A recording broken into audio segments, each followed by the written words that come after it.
Riding for Coalmont today, we are looking forward to riding some quiet back roads, but there's a little bit of pavement to cover before we get there, and we can find some unique stories and history along the way. Good morning. We are going to go for a little ride today, and I think we're going to head up towards Princeton through Manning Park and then up towards the old ghost town of Coalmont, and then I believe some of the back roads back in towards Merritt, and kind of a big loop today from Maple Ridge, but I think it'll be a whole lot of fun.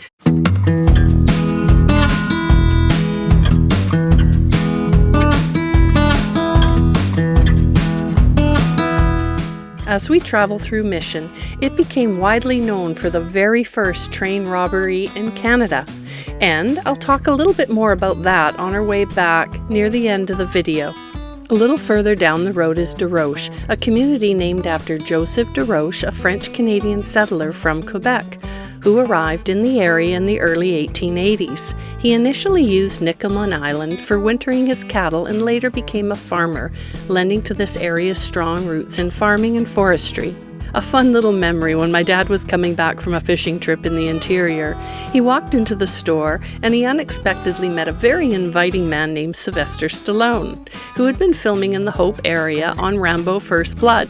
And of course in downtown Hope you'll find some gorgeous carvings of the Rambo trivia, including a town walking tour and as well plenty of lore around our local Sasquatch in our area.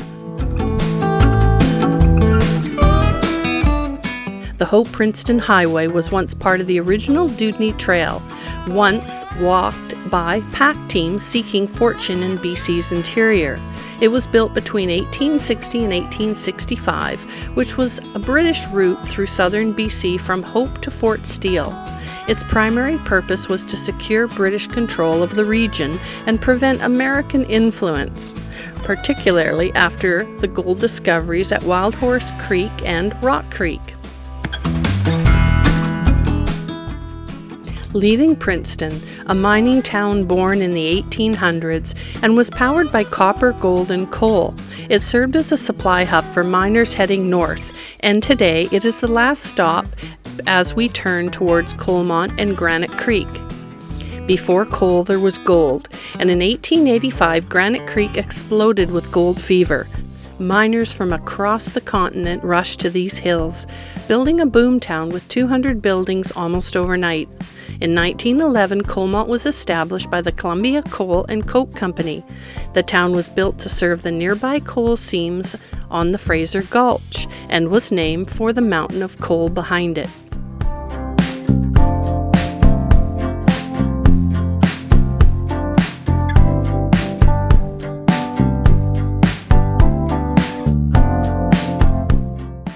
The wind's howling a little bit through the trees, so we're not quite sure if we can actually fly that drone, but Jonathan's going to give it a try and see what happens. This is really cool. We've always wanted to come up to Coalmont, and don't forget to, as you come up, you pass the Sasquatch, which is really quite fun. The Coalmont Meat Market.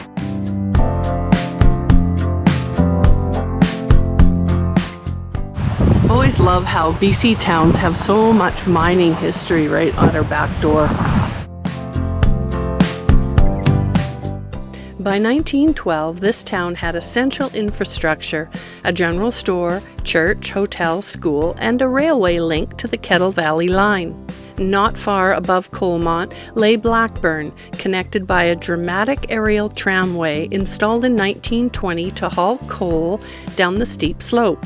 A feat of engineering that served roughly 500 residents at its peak until disaster struck on August 13, 1930, referred to as Black Wednesday, when an explosion at the number 4 shaft in Blackburn killed 45 miners, devastating the community.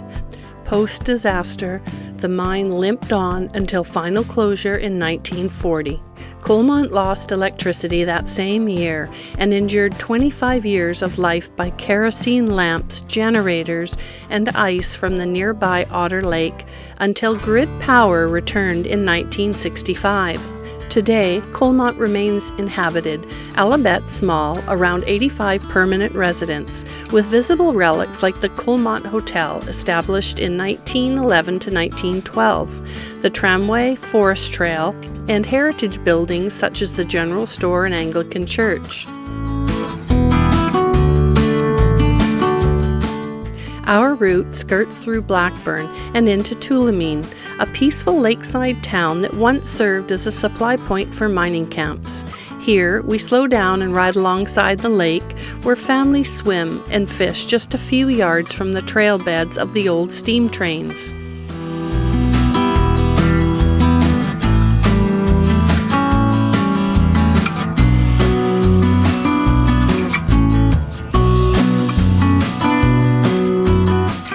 As we leave the pavement and head into BC's ranching backcountry, these gravel roads trace the open ranges, weathered fences, and the rebuilding of new generations, amongst the relics of a few decaying homesteads and the ghost corrals.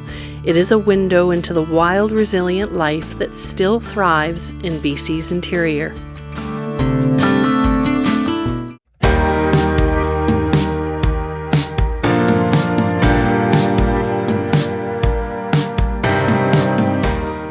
Today we are covering a lot of miles, and the plan is to come back and camp on the river at Coalmont. There are a few things I would still like to see in the area, including the nearby Granite City. The gold and platinum rush site lies deserted across the river, now defunct except for the foundation ruins and interpretive signage. Few ghost stories are woven into Coalmont's legacy, but most notably Haiti McBride, allegedly murdered in the 1920s, and because of her profession she was not buried in the consecrated cemetery boundaries, but rather just outside of them.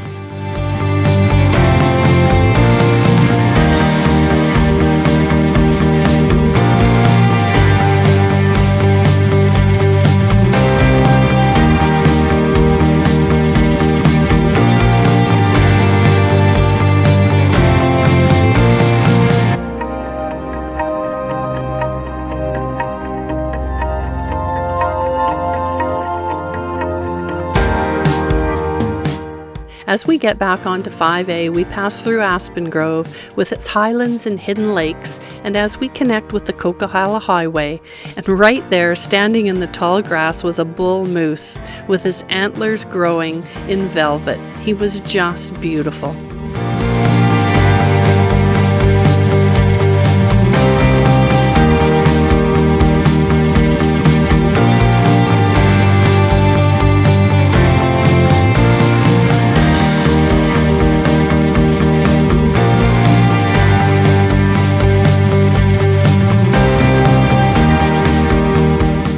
Coming across an oops, it's always unsettling and a harsh reminder of what can go wrong.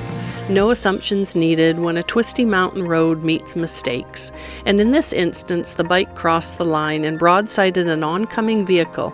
I wasn't going to add this into the video, but there were no serious injuries from what I understand, so at the very least, this is a cautious reminder of what can go wrong, especially in the last few miles home. On September 10, 1904, the CPR train number 1 was boarded at the water tank, and it was pulled off by a grandfatherly 60-year-old man named Billy Miner and his accomplices. The loot was $7,000 worth of gold dust, over $900 in cash, and an $80,000 bond, and apparently escaping across the Fraser River. They then fled on horseback across the Matsqui Prairie to the U.S. border. I really hope you've enjoyed this video and found a few interesting places that you would like to visit on your next adventure. Please like and subscribe and leave a comment, and most of all, thank you for watching, and we will see you on the road.